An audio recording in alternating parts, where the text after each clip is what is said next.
Em 1992, um menino de 6 anos desapareceu no litoral do Paraná. O nome dele era Evandro.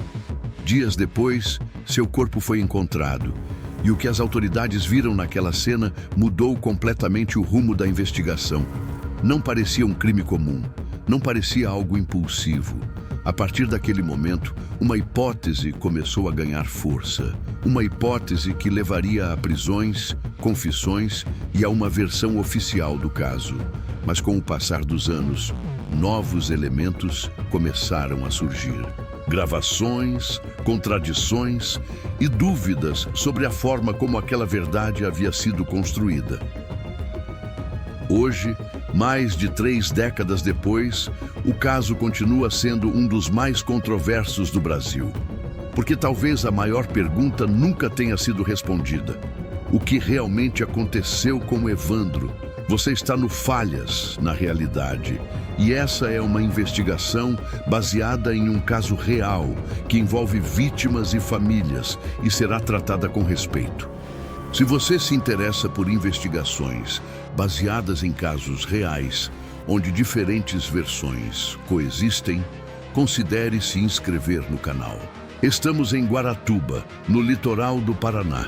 Uma cidade pequena, com rotina tranquila e senso forte de comunidade. Foi nesse cenário que Evandro desapareceu. Um menino conhecido na região, filho de uma família respeitada. O desaparecimento rapidamente mobilizou moradores. Buscas começaram. Vizinhos, voluntários e autoridades se envolveram. Os dias passaram e a esperança começou a diminuir. Até que veio a confirmação. O corpo havia sido encontrado. E com isso, o caso deixava de ser um desaparecimento e se tornava algo muito mais complexo. A forma como o corpo foi encontrado chamou a atenção dos investigadores. Havia sinais que, segundo os registros da época, não se encaixavam facilmente em um crime comum. Isso levou à construção de uma hipótese específica. A possibilidade de que o crime tivesse relação com um ritual.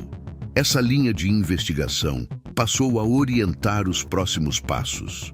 Mas, ao mesmo tempo, ela trazia um desafio, porque, embora explicasse parte do cenário, não respondia todas as perguntas. E ainda assim, foi essa hipótese que guiou o caso. Com a pressão aumentando, as autoridades avançaram. Suspeitos começaram a surgir. Pessoas da própria região, algumas com ligações sociais relevantes. As prisões aconteceram e pouco tempo depois vieram as confissões. Relatos detalhados que pareciam confirmar a hipótese inicial. E naquele momento, tudo indicava que o caso estava resolvido. Mas com o tempo, surgiram dúvidas. As versões apresentadas não eram totalmente consistentes entre si. E começaram a aparecer relatos de que os interrogatórios poderiam ter sido conduzidos sob forte pressão. Ainda assim, a investigação seguiu seu curso e uma versão oficial foi consolidada. Anos depois, novas evidências mudaram a forma como o caso era visto. Gravações dos interrogatórios vieram à tona. E nelas, era possível observar o contexto em que aquelas confissões haviam sido obtidas.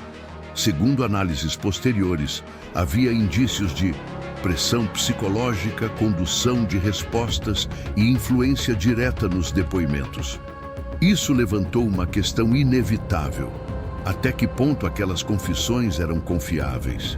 E a partir daí, o caso passou a ser discutido sob uma nova perspectiva. Não apenas como um crime, mas como uma investigação que também precisava ser analisada. Talvez a versão oficial esteja correta. Talvez as pessoas apontadas realmente tenham participação. Mas quando um caso apresenta dúvidas sobre a forma como as provas foram construídas, a verdade deixa de ser algo simples. O que aconteceu com Evandro? Quem foi responsável? E até que ponto é possível confiar nas respostas que foram apresentadas? Mais de 30 anos depois, o caso continua gerando debates. E a sensação de que nem tudo foi completamente esclarecido permanece. Se essa investigação te fez refletir, Deixe sua visão nos comentários. Você acredita que a verdade foi completamente descoberta ou que esse caso ainda possui pontos que não foram esclarecidos? Se você valoriza conteúdos que analisam casos reais com responsabilidade, deixe o like e se inscreva no Falhas na Realidade. E se esse tipo de história te prende, você pode explorar outros casos já publicados no canal. Investigações onde os fatos existem, mas as interpretações continuam abertas. Porque às vezes o que permanece não é a resposta, é a dúvida.